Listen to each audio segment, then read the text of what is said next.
Olá! Os entrevistados dessa semana são os missionários Eliel e Aide Gomes, que abordam os temas vocação, voluntariado e trabalho no Haiti.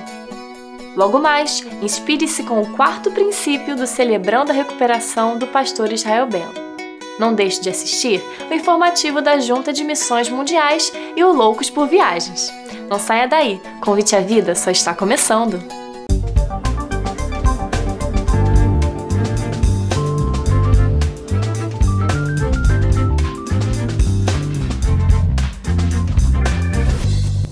Conheça as igrejas da Convenção Batista Brasileira. São lugares acolhedores e transformadores, onde você se conecta com Deus e com uma família. Estamos de braços abertos para te receber. Entre em nosso site ou ligue pra gente. Nós esperamos você. Quando a vida está difícil, não conseguimos perceber o cuidado de Deus conosco, mas Max Lucado quer reacender essa esperança em seu coração com o livro Deus está com você. Sinta o toque e o carinho de Deus através das palavras de Max Lucado. Deus está com você. Adquira já o seu exemplar. Participe da nossa enquete respondendo a seguinte pergunta: você teria coragem de ser um voluntário no Haiti? Entre os participantes, sortearemos um livro de brinde. Participe!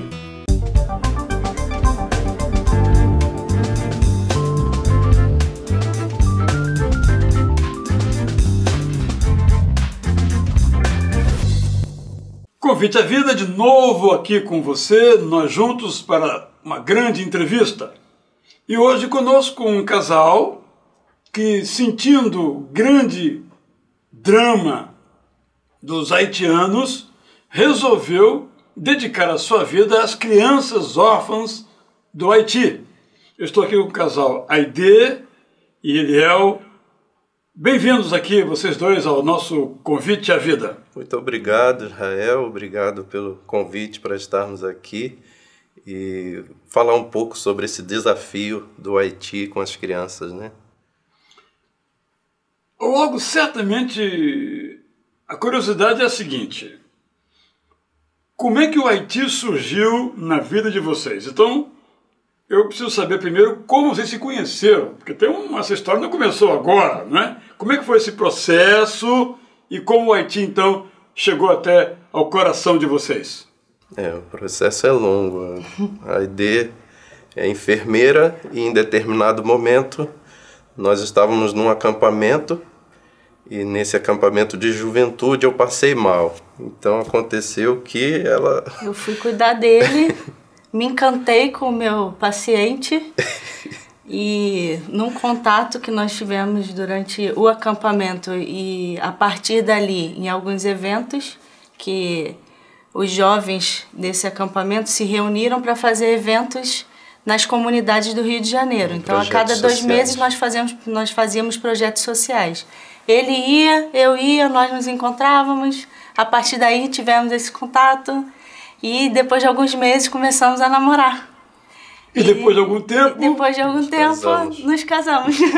E depois vocês casaram, vocês foram atuar também com crianças na Bahia? Crianças, fomos trabalhar. Como é que foi lá o trabalho de vocês lá na Bahia? Sim, nós fomos trabalhar com crianças em vulnerabilidade social. Eles eram atendidos em casas-lares. Para quem não conhece casas-lares, são os antigos orfanatos, que mudou bastante a estrutura e a nomenclatura também quando nós recebemos aí no Brasil o ECA, né, o Estatuto da Criança e do Adolescente.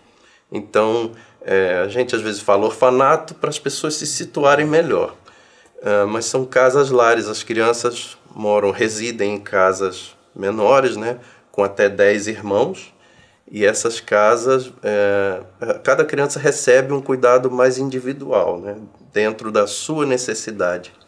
E como é que vocês dividiam o trabalho de vocês dois lá? O que cada um fazia lá em Barreiras, na Bahia, não é isso? Barreiras, na Bahia, exatamente. Bom, a Aide cuidava mais dessa área ligada à enfermagem mesmo e à saúde dos meninos, né? Mantinha relacionamento com médicos e dentistas da cidade. Ela fazia essa parte aí e também cuidava da alimentação, da questão das necessidades de vestimenta, sabendo do que as crianças precisavam para a escola, material escolar, tudo que era relacionado às necessidades das crianças e transporte também, levar para as consultas, algum atendimento de fonoaudiólogo, toda essa parte eu que fazia. Isso. E eu ficava mais na parte burocrática, cuidando de documentação, alguns contatos políticos. Isso, né? É muito complicado, né? Bastante. E a parte também de trabalhar com advogados, juiz, promotoria. A AID também participava bastante nisso. A gente tentava se dividir. Quando ela não estava, eu estava. Se eu não estava, ela cobria. Então, não era sempre dividido. Nós também invadíamos a função um do outro, que era uma coisa benéfica no caso. E a partir daí, então, vocês foram descobertos, observados, notados e chamaram vocês para o Haiti? Sim, exatamente. E foi fácil decidir? Não foi fácil. Levamos aí alguns meses, foi um processo de aproximadamente 8 meses que ficamos assim, pensando, conversando, e com decisão tomada, retornamos para o Rio de Janeiro para uma preparação específica para o Haiti. E agora, então, vocês estão indo para o Haiti. E como é que o Haiti... Vocês sabiam o que é sobre o Haiti? Nada, né? Nada. Pouco, bem pouco, porque acompanhamos as tropas brasileiras da ONU, né? A MINUSTAH, que permanece no Haiti, já estavam antes do terremoto. E então, de vez em quando chega aquela notícia, eu gosto de ver notícias, né? Até que aconteceu o terremoto no dia 12 de janeiro de 2010, aquele grande terremoto que abalou as estruturas do país, que já eram abaladas, né? Não precisava de terremoto. Mas, infelizmente, aquele terremoto destruiu muita casa, muita gente, muitas famílias. E as crianças, com certeza, são as que mais sofrem, porque permanecem órfãs e algumas, inclusive, escravizadas. Em outubro do ano passado, saiu uma lista aí dos países onde a escravidão ainda está bastante forte, né? E o Haiti é o segundo país nessa lista de escravidão, uma escravidão moderna, moldes um pouco diferentes, né? Então, continuamos tendo em nosso mundo, né, tão moderno para alguns, ainda coisas aberrantes, né? A escravidão é uma delas. E aí, e você? Como é que você se sentiu nesse processo? Você está indo só para acompanhar o marido ou isso também está dentro do seu coração? Completamente dentro do meu coração. Me sinto parte. E quando eu vejo as fotos e as filmagens, porque nós não conhecemos o país de perto, eu quero fazer algo pelas crianças e também pelas pessoas do país. Eu tenho muito pouco. Eu tenho a enfermagem, que para muitos pode parecer muita coisa, mas é um país inteiro. E eu sou uma só, mas eu acho que o que eu posso fazer diante de tudo aquilo ali pode ser pequenininho, mas eu acho que pode ser muita coisa. E os seus pais, irmãos, como é que sentiram essa aventura? Nesse sentido, para alguns é uma aventura, sair do mais ou menos tranquilo, seguro, onde não tem terremoto, para um lugar perigoso, distante, um acesso não tão fácil. Como é que eles receberam, seus pais? Meu pai e meu irmão são mais aventureiros, então para eles foi mais simples, mais fácil. Mas a minha mãe ficou bastante preocupada, mas depois de um tempo, ela recebendo mais informações, ela ficou mais tranquila. Foi mais fácil para ela. Bem, e o que é que vocês sabem hoje sobre o Haiti? Mas isso eu peço que vocês respondam no nosso próximo bloco. Convite à vida aqui com os voluntários no Haiti, AID e Eliel Gonçalves, malas prontas para viajar. Daqui a pouco nós continuamos com essa entrevista que vai trazer muitas informações, certamente, para você.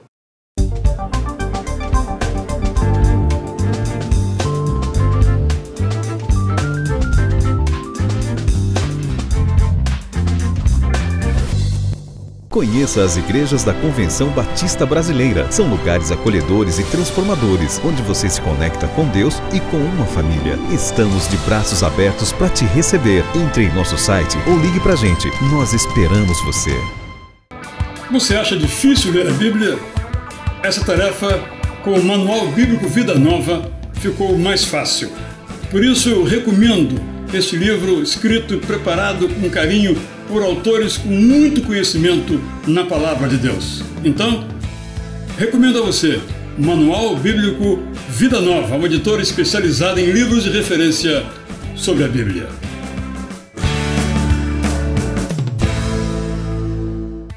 Participe da nossa enquete respondendo a seguinte pergunta: você teria coragem de ser um voluntário no Haiti? Entre os participantes, sortearemos um livro de brinde. Participe!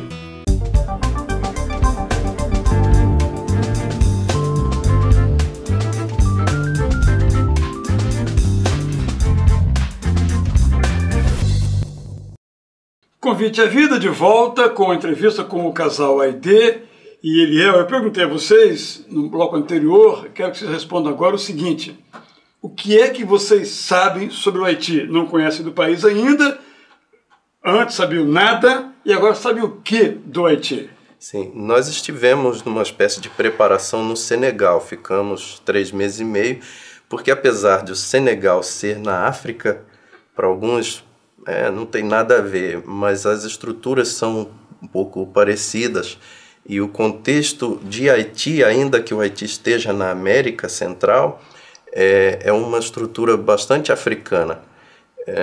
E nós temos poucas coisas ainda sobre o Haiti, mas informações do tipo, o Haiti tem aproximadamente 10 milhões de habitantes. O Haiti é um país da América Central que antigamente recebia bastante visita, né? Até a década de 70. O Haiti talvez fosse um dos principais países a receber turistas ali na região do Caribe. Mas por diversas situações, diversos motivos, o Haiti deixou de receber tais visitantes, né? E se tornou um país, em alguns aspectos, de pouca expressão a nível internacional, né? Porque é um país, um dos mais pobres do mundo, da América, o mais pobre, certamente. Mas o Haiti tem peculiaridades também, coisas maravilhosas. O povo é um povo muito receptivo, um povo alegre. O Haiti é um país feliz. Embora tenhamos, né, lutas aí, muitas coisas a vencer, mas nós sabemos que o povo haitiano é um povo feliz. E a língua lá? Francês, Crioulo. Crioulo. Na verdade, o crioulo é o principal, né? Porque a população, em sua maioria, fala o crioulo e alguns falam francês também. E vocês, em matéria de língua? O francês já estamos começando, né? No Senegal estivemos também com aulas de francês, quebrando um pouco o choque cultural também, é uma das intenções de termos ido para o Senegal. Mas o crioulo, ainda nada. Só localmente, né? Local. E a sua casa, Aide? Como é que você imagina que vai ser a sua casa no Haiti? Vai ser na capital? Capital, Porto Príncipe. Como é que vai ser a sua casa no Porto Príncipe? O que você imagina? Porque as mulheres imaginam, não é verdade? Eu imagino que vai ter uma máquina de lavar. É só a imaginação que eu tive até agora. Porque a gente sabe que tem dificuldade com a energia elétrica por lá. Na capital, não tanto. Mas existem geradores. Minha maior dificuldade é lavar roupa mesmo. As outras coisas a gente vai se adequando, não tem problema. Sim, mas lá no Senegal a gente lavou bastante roupa na mão, ele me ajudava. Mas é mais difícil a adequação. Mas as outras coisas a gente sabe que não tem grande dificuldade. Um colchão a gente arruma, uma cama, essas coisas. Vai ter tudo certo lá. A energia elétrica é um desafio, né? Nós estamos ainda em busca de recursos para adquirirmos o gerador de energia, é bastante caro lá, com baterias recarregáveis, né? Então, naquele pequeno período entre 6 a 9 horas por dia, a capital tem energia elétrica. Esse gerador, então, armazena essas baterias, né? Armazenam energia e depois a gente continua na casa tendo algumas horas, pelo menos, de energia elétrica. Então, a máquina de lavar e a geladeira lá são possíveis. E vocês não têm medo, assim, de um outro terremoto? Certamente. é algo a se pensar, né? Eu passei por situações na Bolívia de 3 terremotos, no período que eu estive ali de 3 anos, foram 3 terremotos, e não tão fortes, é claro. Teve um que foi mais forte, foi de madrugada, a gente acordou assustado, o prédio todo saiu correndo. É uma situação bem difícil de saber o que fazer na hora, manter o controle, a mente em ordem, né? Saber os passos a tomar não é fácil. Mas eu acredito que não vai ter mais terremoto no Haiti, não. Pelo menos é uma boa perspectiva, né? Mas realmente é uma situação muito difícil. E a gente ouve muito aqui também, com toda a ajuda internacional, que não mudou muita coisa, continua situação de miséria, pobreza, crime, crianças completamente desamparadas, que todos os recursos acabaram não redundando em melhoria da qualidade de vida, não é? É verdade.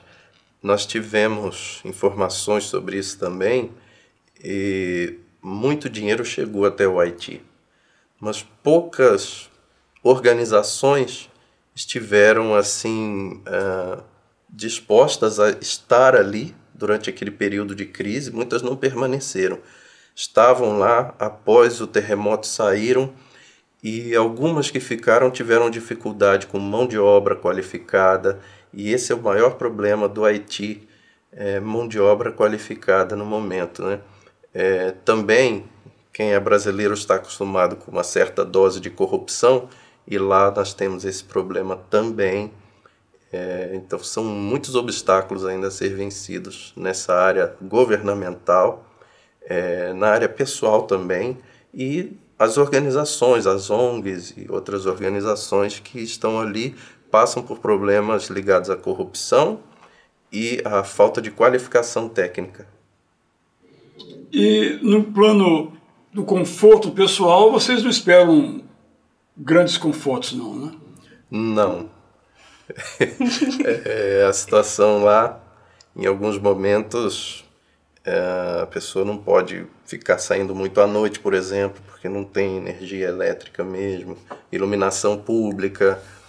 Então, aqueles passeiozinhos de shopping, acredito que alguns não serão possíveis, né? Até porque não há shopping. Bem, e o que é que vocês vão fazer efetivamente lá? Em que vai consistir de fato o trabalho de vocês? Quem está mandando vocês para lá, bancando vocês para lá? Porque é um trabalho de grande responsabilidade e grande seriedade. Mas eu quero que vocês respondam isso no próximo bloco.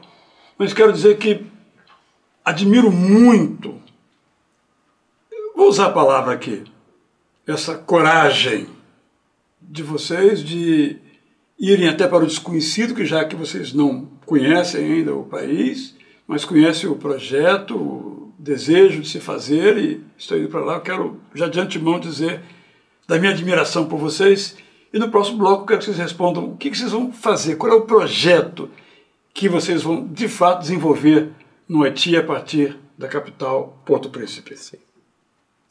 Convite à Vida volta daqui a pouco, falando sobre brasileiros no Haiti. 2 brasileiros a caminho do Haiti para servir, ajudar as crianças daquele país. Voltamos já, contando também com você.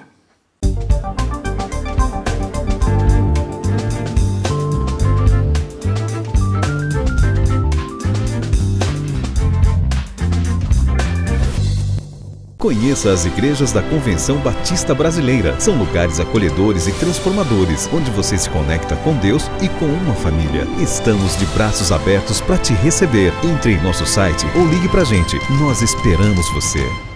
Quando a vida está difícil, não conseguimos perceber o cuidado de Deus conosco, mas Max Lucado quer reacender essa esperança em seu coração com o livro Deus está com você. Sinta o toque e o carinho de Deus através das palavras de Max Lucado. Deus está com você. Adquira já o seu exemplar. Participe da nossa enquete respondendo a seguinte pergunta: você teria coragem de ser um voluntário no Haiti? Entre os participantes, sortearemos um livro de brinde. Participe!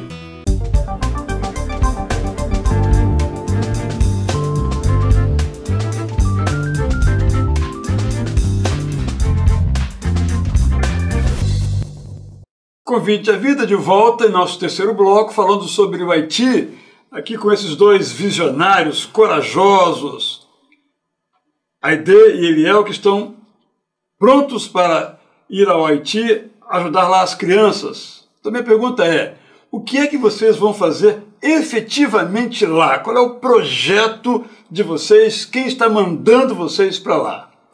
Sim, nós somos da Junta de Missões Mundiais, e essa junta ela tem no mundo todo desenvolvido trabalhos de assistência à população, inclusive em momentos de desastres, e a Junta de Missões Mundiais nos envia para o Haiti. Estamos em treinamento desde o final do ano passado para colocarmos em prática algumas questões ligadas às crianças, ao acolhimento de crianças. Então, mais especificamente, o nosso trabalho será atender as crianças em suas necessidades. Tudo que uma pessoa tem em casa de necessidade, uma criança, tudo que um filho tem em casa de necessidade, aqueles meninos do Haiti, aquelas crianças e adolescentes do Haiti também têm necessidades específicas, né? Então, nós vamos para lá para dar acolhimento, moradia, garantia dos direitos dessas crianças naquele país, Haiti. E qual a metodologia? É um orfanato, um super orfanato grandão com um monte de crianças? Qual é há um diferencial no que vocês vão fazer? A gente vai trabalhar com casas-lares. Casas-lares. Em média de 10 a 12 crianças em cada casa, para a gente poder dar uma assistência individualizada, personalizada para cada criança. Uma já está sendo construída. Uma já está em construção. Isso. E a partir daí a gente vai chegar lá no Haiti e ver como será iniciado esse trabalho, né? Nós vamos conhecer as leis do país relacionadas aos direitos da criança e saber também quais são as crianças, a idade das crianças com quem nós vamos começar a trabalhar, se vão ser bem pequenininhos ou uma idade mais tipo 5 anos ou pré-adolescentes. E esse modelo de casas-lares já existe lá ou vai ser algo novo no país? É algo novo. Em geral, a forma que eles trabalham é de abrigos. Uhum. São galpões, né? Esses galpões recebem ali 40, 50 crianças dentro de um mesmo espaço. Não cultiva tanto a individualidade, que as crianças têm também essa necessidade, né? Então vocês vão abrir uma casa-lar no começo, com a ideia de o projeto ir fazendo outras casas-lares. Seria um plano piloto nessa casa-lar, que ainda deve levar um tempo, né? Nós estamos ainda estudando várias possibilidades, como a Aide disse, sobre a faixa etária a ser atendida, as leis do país. O que nós temos aí para aquele país no momento, né, que nós temos conhecimento, são ainda as leis relacionadas à Unicef, à própria ONU, mas específicas do país, como o nosso Brasil tem o Estatuto da Criança e do Adolescente, ainda não temos conhecimento disso para o Haiti. Então estamos estudando essa demanda e pensando num primeiro plano, que seria um plano piloto, né? Essa casa-lar que está sendo construída em Lecai, que é um pouco ao sul do país. Então não é na capital? Essa primeira casa ainda está sendo pensada no sul do país, que é menos movimentado, para a gente conseguir trabalhar com calma. Mas nós vamos ficar, a princípio, na capital até que ela termine de ser construída e que a gente tenha já mais conhecimento sobre o funcionamento, as características do país. Qual a distância aproximada entre Lecai e a capital? Assim? Aproximadamente 180 quilômetros. Um país pequeno, não é? Sim. E já há outros missionários da Junta de Missões Mundiais da Convenção Batista Brasileira lá, ou vocês serão os primeiros? Nós vamos fazer parte de uma equipe, já tem lá um grupo, né? O André Bahia está lá com sua esposa e 2 crianças, duas filhas, né? Temos também os Voluntários Sem Fronteiras, os radicais, que são jovens, né, que se dedicam também a esse trabalho, e eles estão lá no momento já atuando nas comunidades, nos PEPs, promovendo a educação pré-escolar. Né? O PEP trabalha com a educação pré-escolar das crianças do Haiti. Mas eles não trabalham com esse modelo de casa lar que vocês vão implementar? Ainda não, nós vamos para somar a equipe fazendo esse outro lado, né? Eles já que é o que vocês faziam em Barreiras. Né? O que eu vejo, vendo a história assim de vocês, é o sentido da missão, né? Da vocação, né? Porque você como enfermeira, você em outra área, poderiam ficar no Brasil, ganhar o seu salário, tocar a sua vida, criar os seus filhos. O que é que move vocês a primeiro irem a Barreira, agora para o Barreiras, agora para o Haiti? O que é que move vocês? Que sentimento há no coração de vocês para amar esses desconhecidos, digamos assim? Não é fácil, né? Mas o amor certamente precisa estar em primeiro lugar. Deus nos mune de amor pelas pessoas, né? Deus é amor. Então nós buscamos passar às pessoas também aquilo que Deus tem nos dado. Então, o Haiti é um desafio pelo trabalho a ser realizado, mas também nós temos que pensar no povo a ser amado, um povo a ser reestruturado, porque o Haiti precisa se reerguer de suas mazelas, das coisas que os afligem, e certamente reconhecer em Deus não apenas o Criador, mas aquele também que restaura vidas e salva. Aí vocês acham que farão diferença lá? Sem dúvida. E o país também com certeza fará diferença na nossa vida. Essa é uma parte importante, né? Com certeza. A gente sabe que Deus já tem feito muitas coisas ali no país, e porque nós temos visto, apesar de perceber que muita coisa ainda não mudou, muita coisa já mudou também. E muita coisa vai acontecer para mudar e para melhorar também. E nós queremos fazer parte dessa mudança, e isso com certeza vai fazer muito bem para a gente, porque nós vamos perceber que as pessoas ficaram mais felizes e nós ficaremos felizes também. Foi isso. Excelente, eu acho que está resumido tudo. Agora, uma pergunta final. O que é que os nossos telespectadores podem fazer com vocês pelo Haiti? Eu acredito que a primeira coisa é quem pode e deseja orar por nós. E quem deseja contribuir também financeiramente ou com voluntariado, entrando em contato com a Junta de Missões Mundiais da Convenção Batista Brasileira.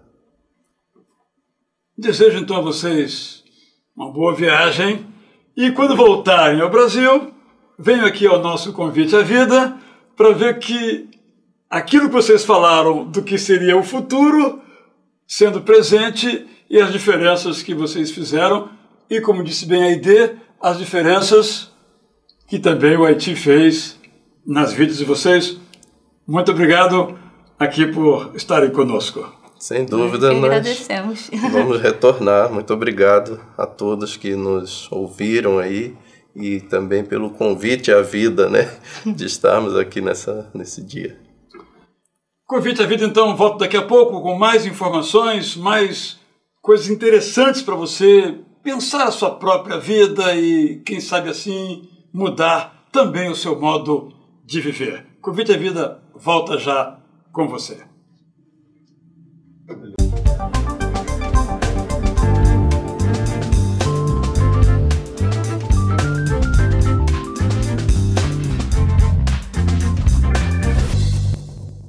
Conheça as igrejas da Convenção Batista Brasileira. São lugares acolhedores e transformadores, onde você se conecta com Deus e com uma família. Estamos de braços abertos para te receber. Entre em nosso site ou ligue para a gente. Nós esperamos você. Você acha difícil ler a Bíblia? Essa tarefa, com o Manual Bíblico Vida Nova, ficou mais fácil. Por isso eu recomendo este livro escrito e preparado com carinho por autores com muito conhecimento na Palavra de Deus. Então, recomendo a você o Manual Bíblico Vida Nova, uma editora especializada em livros de referência sobre a Bíblia.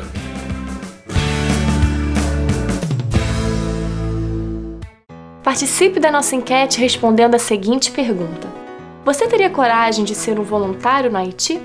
Entre os participantes, sortearemos um livro de brinde. Participe!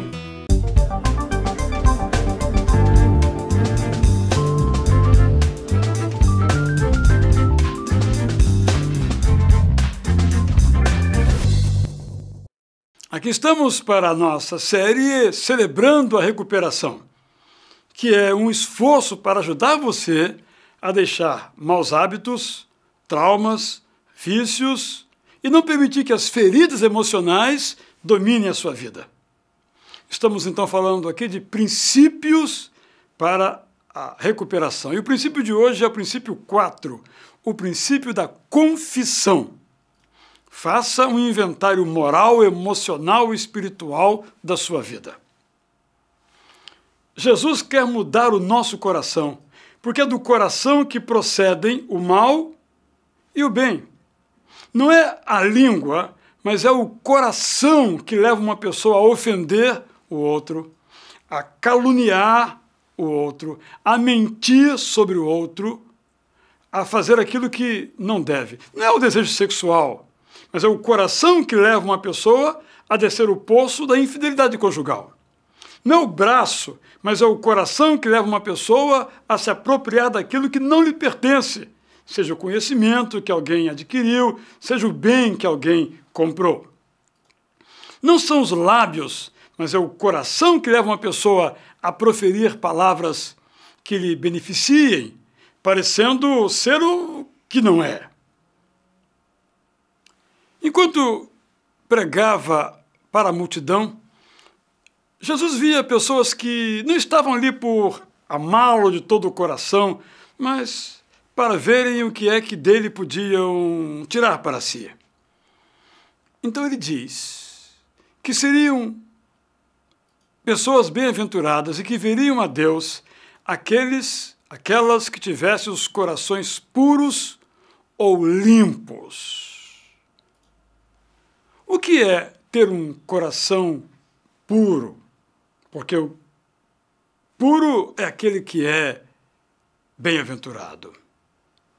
Puro é quem não vive uma vida dupla.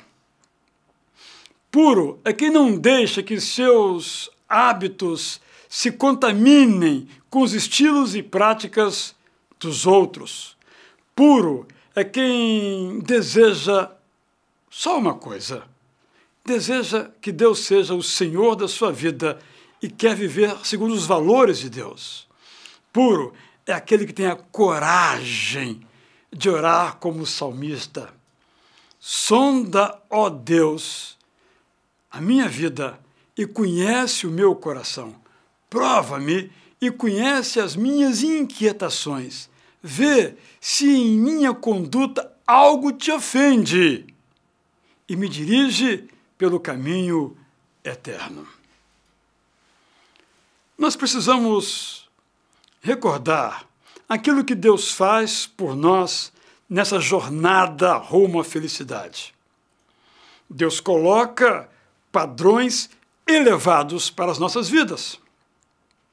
Deus sabe que nós somos pecadores, somos falhos, mas Deus nos perdoa quando nós confessamos que pecamos. Deus nos cura quando nós confiamos nele. Então nós podemos lembrar o princípio da recuperação, que é este: unilateralmente e abertamente eu analiso e confesso todas as minhas falhas a mim mesmo, a Deus e a alguém da minha confiança. Os Alcoólicos Anônimos dizem isso do seguinte modo: fizemos um inventário e moralmente reconhecemos então os nossos problemas. Para que isso seja verdadeiro, alguns passos, decisões que temos que tomar. Primeiro, eu decido me examinar a mim mesmo. Estamos aqui sugerindo que você faça um inventário espiritual, moral, intelectual e emocional da sua vida. Então eu decido que vou examinar a mim mesmo. Você sabe que há pessoas que passam a vida inteira justificando o passado, reclamando do presente, temendo o futuro. Mas a única forma que nós temos para superar a dor do nosso passado é enfrentando-o. Devemos ter em mente que há 3 tipos de caráter. O caráter que nós mostramos ter, o caráter que nós pensamos que temos e o caráter que nós realmente temos. Quando a gente tem percepção dessa realidade, ficamos com muita culpa. Mas a verdadeira realidade a ser abraçada no nosso coração é que a culpa pode ser apagada, esquecida a partir da fé em Jesus Cristo como nosso Senhor e Salvador. Mas há muitas pessoas que ainda não entenderam a dinâmica poderosa do perdão e ainda vivem no velho tempo da culpa. Então, há uma segunda atitude. Eu decido confessar as minhas falhas, os meus ressentimentos e os meus pecados. Eu sei que é muito, muito mais cômodo lançar a culpa dos meus erros sobre as costas dos outros, mas não é honesto fazer assim. Então eu preciso parar de encontrar desculpas, parar de me enganar a mim mesmo e assumir as minhas culpas. Terceira atitude. Eu decido obedecer à orientação de Deus e pedir perdão a Deus. Sabe, a confissão restaura a minha comunhão com Deus. Olha, depois da confissão, a sensação é de alívio. Quando nós confessamos, começa a cura. Quando nós nos confessamos, seja nós mesmos, a Deus, ou a um mentor, ou um conselheiro, um orientador, nós deixamos de negar a verdade. Então perdemos a sensação de isolamento, vencemos a nossa própria relutância em nos perdoar a nós mesmos e abrimos mão do nosso orgulho. Quarto lugar, eu decido entender que não há mais culpa para quem está em Cristo, isto é, para quem coloca a sua vida nas mãos de Cristo, porque Deus perdoa instantaneamente. Ele não espera. No momento em que eu peço perdão, eu sou perdoado. No momento em que você pede perdão, você é perdoado. Deus não faz com que nós esperemos. Ele não faz que nós soframos mais um pouco. Isso é coisa de ser humano. Ele perdoa na hora e perdoa de graça. Ele remove gratuitamente de mim os meus pecados. Eu mereço? Não. Mas Deus age assim comigo sem que eu mereça, sem que eu faça nada para isso, mas Ele me perdoa pela graça. Essa graça custou um alto preço a Jesus Cristo, a sua própria vida. Deus perdoa instantaneamente, Deus perdoa sem que nós façamos nada e perdoa completamente. Como diz a Bíblia, depois que nós pedimos perdão, já não há condenação para os que estão em Cristo Jesus. Quinto, eu decido lançar mão dos recursos divinos que Ele coloca para a minha recuperação. E são muitos esses recursos. Primeiro é a cruz. Quando olhamos para a cruz, somos curados. O segundo é a oração, por meio da qual nós mantemos comunhão com Deus. Mas eu quero falar sobre um terceiro recurso que Deus nos coloca, que é muito pouco usado. É o recurso da prestação de contas. Precisamos prestar contas a alguém. Nós somos tão doentes quanto os segredos que carregamos. Quando nós prestamos contas a alguém, nós somos aperfeiçoados, porque nos abrimos ao outro para sermos então curados. A Bíblia diz isso. A Bíblia diz isso. Portanto, confesse os seus pecados uns aos outros e orem pelos pecados uns dos outros para serem curados. A oração de um justo é poderosa e eficaz. E o quarto recurso é a participação num grupo de ajuda. A comunhão cura. Não tenha vergonha de procurar um grupo. A caminhada pode ser longa, pode ser dura demais para ser feita sozinha. Procure um grupo. Deus o abençoe nesta jornada.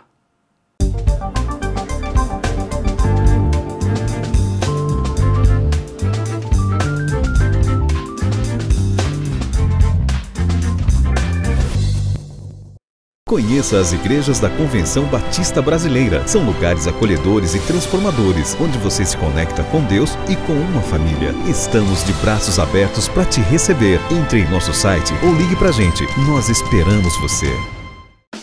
Se Deus tivesse uma geladeira, seu retrato estaria na porta. Ele lhe manda flores toda primavera e uma nova aurora a cada manhã. Sempre que você quiser conversar, ele estará pronto a ouvir. Aceite a realidade, ele é louco por você. Quando a vida está difícil, não conseguimos perceber o cuidado de Deus conosco, mas Max Lucado quer reacender essa esperança em seu coração com o livro Deus está com você. Sinta o toque e o carinho de Deus através das palavras de Max Lucado. Deus está com você. Adquira já o seu exemplar. Participe da nossa enquete respondendo a seguinte pergunta: você teria coragem de ser um voluntário no Haiti? Entre os participantes, sortearemos um livro de brinde. Participe!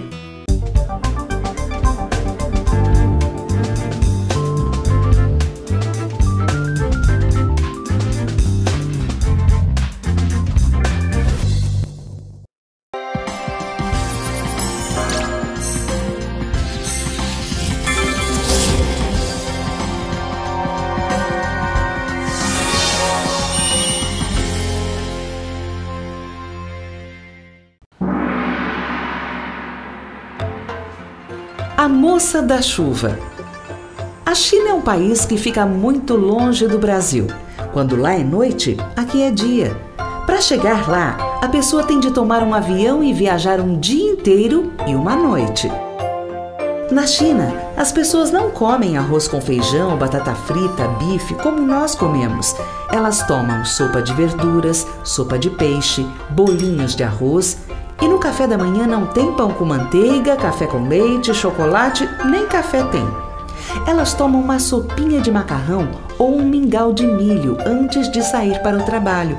E muitas delas saem tão cedo que acabam tomando o café da manhã na rua mesmo.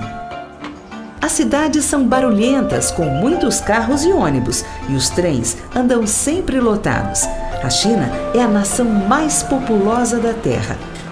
Andando pelas ruas, a gente vê muita coisa interessante, mas tem gente que acha tudo esquisito, como os espetinhos de escorpião, que eles fritam na hora. Esse é um prato gostoso para muita gente. Para o missionário brasileiro que vai falar de Jesus na China, o dia a dia é cheio de novidades.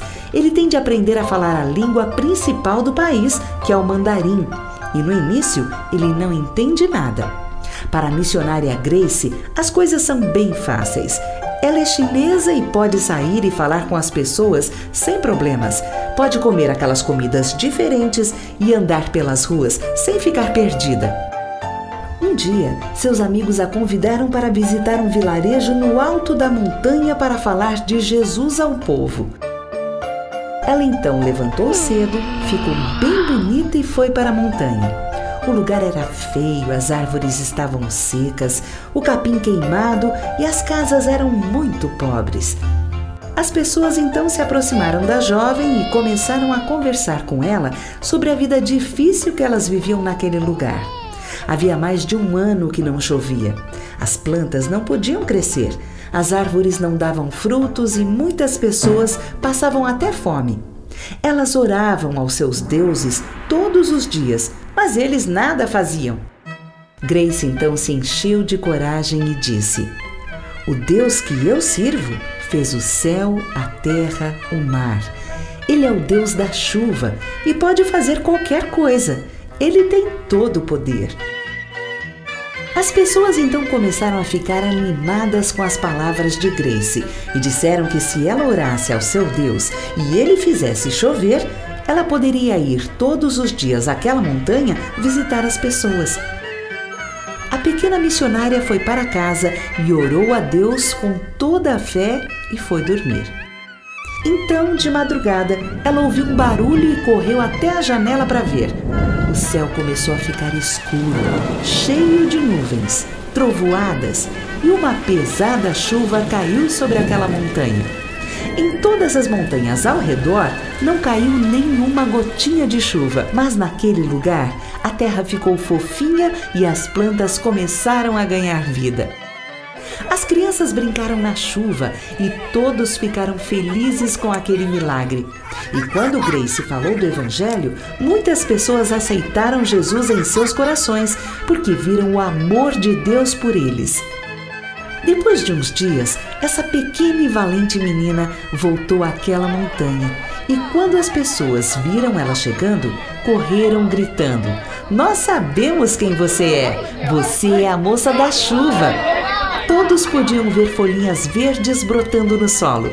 O chefe daquele vilarejo ficou tão feliz de conhecer o Deus verdadeiro que convidou Grace para morar na montanha e ensinar ao povo sobre o Deus que trouxe esperança e alegria àquelas pessoas. Se você quiser, pode orar pelas pessoas que moram naquela distante montanha, para que Deus sempre mande chuva para molhar as plantas e assim elas possam ter legumes, frutas e verduras para se alimentar. E quando você crescer, poderá ser também um missionário ou uma missionária na China, como a Grace. Mas se você começar a falar de Jesus agora, você já será um missionário ou missionária, na sua casa, na sua escola, no meio de seus coleguinhas, onde você estiver.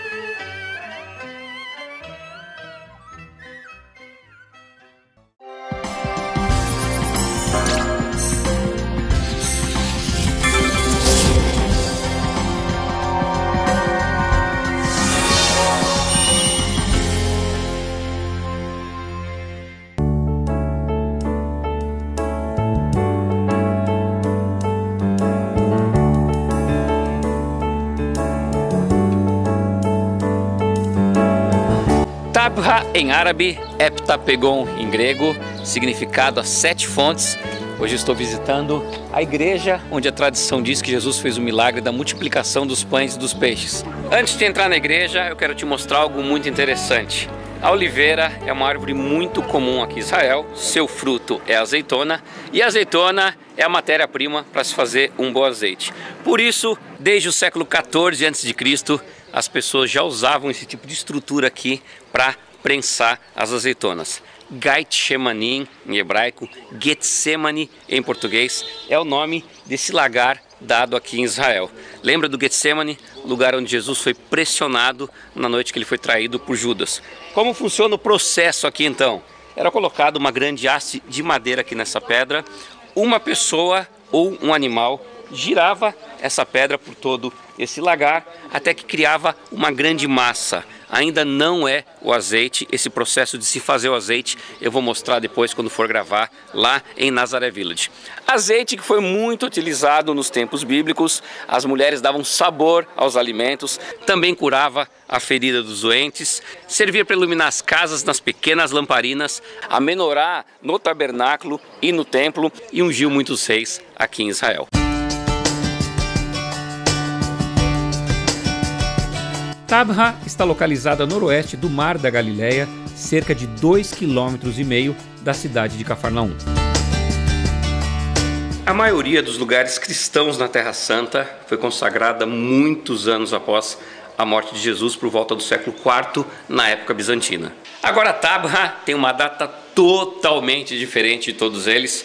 Essa placa aqui mostra que judeus cristãos que moravam em Cafarnaum já vinham a esse lugar, se reuniam ao lado da rocha que se encontra dentro da igreja desde o ano 28 depois de Cristo, como realmente sendo o lugar do milagre. Isso mostra o impacto que esse milagre teve na vida das pessoas, pela sua grandeza e pelo seu caráter. Mexeu na fé de muita gente, principalmente na fé dos discípulos. Tanto que é o único milagre de Jesus relatado em todos os 4 evangelhos.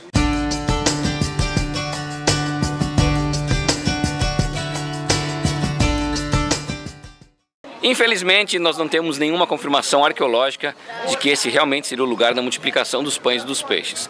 Mas a Bíblia nos relata que Jesus começou seu ministério aqui na Galileia no 15º ano do reinado de Tibério César. Isso seria aproximadamente no ano 26. Então dizer que judeus cristãos já vinham a esse lugar desde o ano 28, realmente isso nos dá uma grande credibilidade.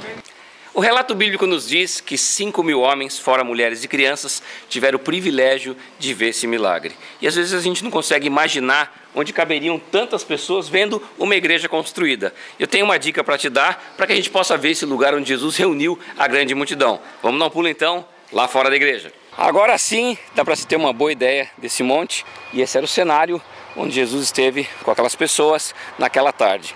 Primeira coisa que eu noto por aqui é que essas oliveiras não estavam aqui naquele dia, porque para uma oliveira ser milenar, ela tem que ter o seu tronco muito grosso, que não é o caso destas daqui. Este lugar ficou assim até o ano 350, quando um homem muito rico da cidade de Tiberíades veio aqui e construiu a primeira igreja. No ano 480, veio o Império Bizantino e constrói a segunda igreja aqui, colocando agora mosaicos no seu piso, que era uma das grandes maravilhas daquele tempo. No ano 614, veio o Império Persa e destrói a maioria dos lugares cristãos aqui em Israel. Esse lugar fica esquecido por quase 1.300 anos, até que vem um padre, que também é arqueólogo, chamado Andreas Mader. Com a sua equipe ele começa a escavar tudo isso aqui. E para nossa surpresa, ele acha a maioria dos mosaicos da época bizantina intactos, que é o que você vai ver agora.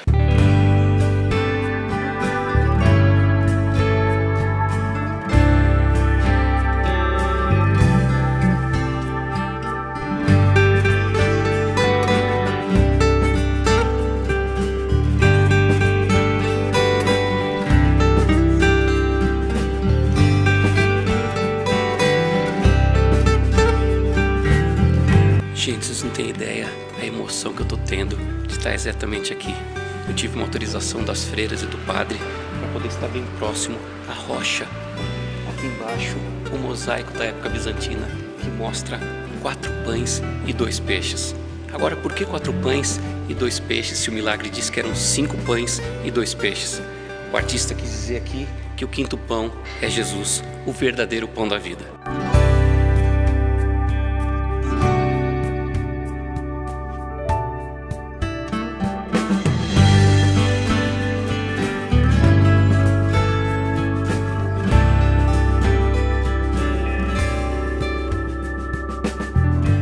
Eu estou falando tanto em multiplicação dos pães e dos peixes que a fome já apertou, e eu vou agora experimentar um prato bem típico aqui da região. Esse restaurante fica bem próximo à maioria das atrações que você visita aqui na Galileia: Primado de Pedro, Tabra, Bem-aventuranças, Kibbutz Gnossá, Mar da Galileia, enfim, você pode realmente escolher esse lugar para fazer seu almoço.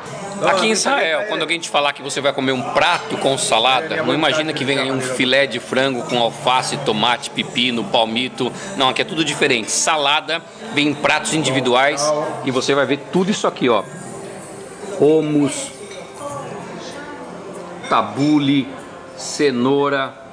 Tenho aqui, esse aqui é de queijo de cabra, repolho, hummus com ervas, uma variedade enorme de salada para você desfrutar e comer à vontade aqui em Israel.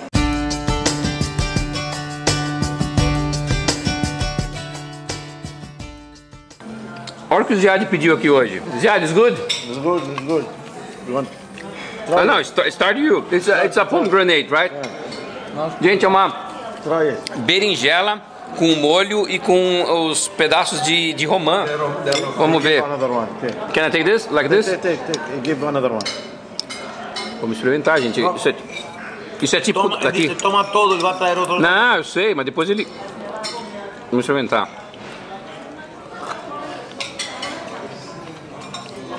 Nossa, cara. Isso aqui é simplesmente fantástico. Very great. How can I say very good in Arabic? No, تجد very good in Arabic. جيد جدا. Jay? جيد. Jaid. Como Pedro era um grande pescador, nada melhor do que eu comer hoje o peixe de Pedro. Olha o que tá chegando aqui pra mim, gente. Olha isso aqui, galera. Olha isso aqui. O segredo é tirando os pedaços devagar até aparecendo a espinha. Depois você arranca a espinha todinha ela e continua comendo esse filé saborosíssimo.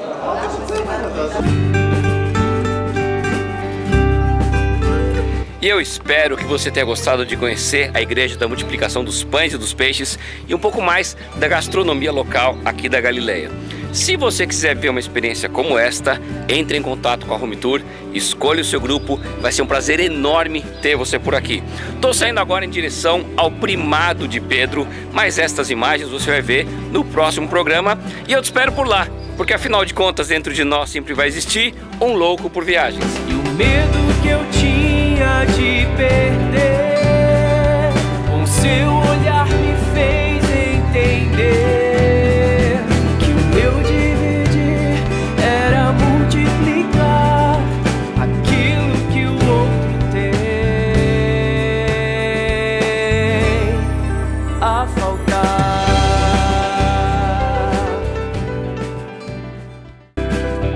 Convite à Vida termina por aqui. Mas se você gostou desse programa e deseja compartilhar ou assistir novamente, acesse o site www.conviteavida.org.br. Até semana que vem com muitas outras novidades. Tchau!